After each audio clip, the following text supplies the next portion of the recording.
सोच के देखिए, दूसरे विश्व युद्ध के बाद से यूरोप की सुरक्षा की कहानी एक ही भरोसे पर लिखी गई थी, अमेरिका का भरोसा। लेकिन 70 साल बाद उस कहानी की बुनियाद, उसकी नींव अब हिल रही है। और अब एक पूरे महाद्वीप को खुद से एक बहुत मुश्किल सवाल पूछना पड़ रहा है, क्या वो अकेले खड़े होने के लिए तैयार? और फिर ये शब्द सामने आए। ये सिर्फ एक नेता के कहे शब्द नहीं थे, ये उस सुरक्षा गारंटी पर एक सीधा सवाल थे जिस पर यूरोप की कई पीढ़ियों ने, कई जनरेशंस ने भरोसा किया था। इस एक बयान ने पूरे महाद्वीप की राजधानियों में एक बेचैनी की लहर दौड़ा दी। लेकिन देखिए, ये जो बदलाव है ना, ये रातों रात नहीं हुआ है। ये तो दशकों से जो दुनिया का पावर बैलेंस बदल रहा है, उसका नतीजा है। एक ऐसी सच्चाई जिसे यूरोप अब और नजरअंदाज नहीं कर सकता। ये किसी एक चुनाव या किसी एक नेता के बारे में नहीं है, नहीं, ये एक पूरे युग के, एक पूरे दौर के बदलने का संकेत है। कई दशकों तक यूरोप एक बहुत ही आरामदायक सुरक्षा के साए में फला फूला। आप ऐसे समझिए, 1949 में जब नाटो बना, तब से जैसे सुरक्षा की पूरी जिम्मेदारी अमेरिका को सौंप दी गई थी। उसकी परमाणु शक्ति की छत्र छाया में यूरोप ने अपना सारा ध्यान आर्थिक और सामाजिक विकास पर लगाया और शांति को अपनी पहचान बना लिया। पर सवाल यही है कि क्या यह भरोसा हमेशा कायम रह सकता है? क्योंकि आज वॉशिंगटन से जो संदेश आ रहे हैं वो बदल गए हैं। अमेरिकी प्रतिबद्धता पर जो शक था, वो अब दबी हुई आवाजों में नहीं, बल्कि खुलेआम जाहिर किया जा रहा है। और यही चीज यूरोप को ये सोचने पर मजबूर कर रही है कि जिस ढाल को वो स्थायी समझ रहा था, क्या वो सच में हमेशा के लिए है? और इसकी एक बहुत बड़ी वजह भी है। अमेरिका का ध्यान, उसका फोकस अब यूरोप से हटकर इंडो पैसिफिक की तरफ जा रहा है। क्यों? क्योंकि वहाँ चीन एक नई और बड़ी चुनौती के रूप में खड़ा है। तो इसका मतलब बिल्कुल साफ है, यूरोप को अब ये नई हकीकत स्वीकार करनी होगी कि वो हमेशा वॉशिंगटन की पहली प्राथमिकता नहीं रहेगा। और फिर यूक्रेन पर हुए पूर्ण पैमाने के आक्रमण ने महाद्वीप पर स्थायी शांति के हर भ्रम को, हर वहम को जैसे चकनाचूर कर दिया।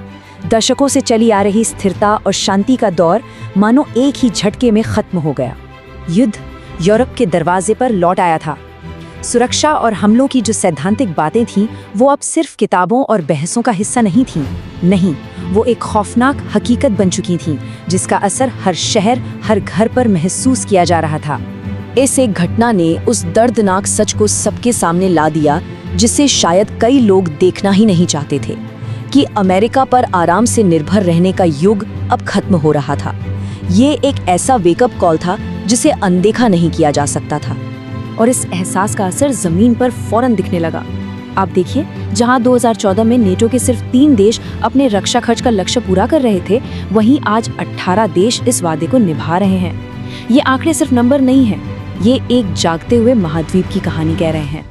और ये सिर्फ वादे नहीं हैं, ये एक्शन में बदल रहे हैं। जर्मनी ने ज़ाइटनवेंडे यानी एक नए युग की शुरुआत का ऐलान किया और 100 अरब यूरो के रक्षा कोष की घोषणा कर दी। पोलैंड, वो अपनी सेना पर अपनी जीडीपी का लगभग 4% खर्च करने की तरफ बढ़ रहा है। और फ्रांस, वो तो लगातार एक ज्यादा आत्मनिर्भर, एक ज्यादा सेल्फ रिलायंट यूरोप की बात कर रहा है। इसी से जुड़ा हुआ एक शब्द है जो बार बार सुनने में आ रहा है, स्ट्रेटेजिक ऑटोनॉमी। पहले यह शब्द सिर्फ डिप्लोमैट्स के बीच इस्तेमाल होता था, लेकिन अब ये पूरे महाद्वीप के लिए एक जरूरी लक्ष्य, एक गोल बन गया है। इसका मतलब क्या है? बहुत सीधा सा, अपने सुरक्षा का नियंत्रण अपने हाथों में लेना और दुनिया में अपनी जगह अपनी शर्तों पर बना। लेकिन आत्मनिर्भरता का ये रास्ता चुनौतियों से भरा है। एक अंदाजे के मुताबिक नेटो में सिर्फ अमेरिकी सैनिकों की कमी को पूरा करने के लिए यूरोप को लगभग 3 लाख अतिरिक्त सैनिकों की जरूरत होगी। ये एक बहुत बड़ी संख्या है।